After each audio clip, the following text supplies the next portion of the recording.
Začínam mať pocit, že takým tým najväčším problémom už ani nie je samotná tá komunikácia, ale skôr to, že vy nedokážete komunikovať bez tej obrany. Vy nedokážete prijať tú kritiku ako keby. To, že niekto vám možno, že povie aj pravdu.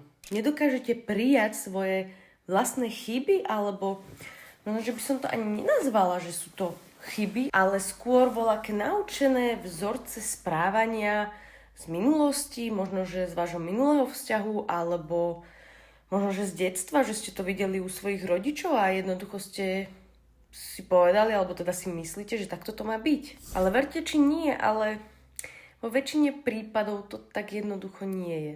A naozaj, pokiaľ chcete pracovať na tom vzťahu, musíte si to proste priznať.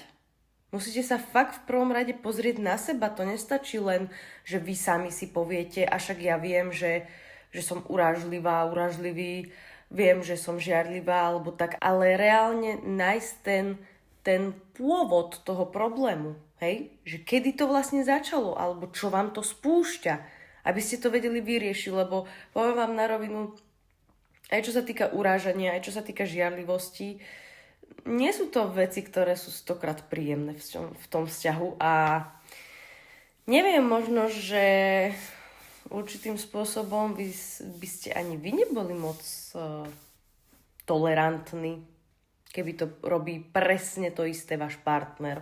Čiže aj na toto sa treba pozrieť. A je mi jasné, že toto možno, že nezvládne každý. Si naozaj, ako sa hovorí, naliať čistého vína. Hej? Ale môžem vám povedať jednu vec, že je to úžasný začiatok preto, aby ste mali ten vzťah lepší.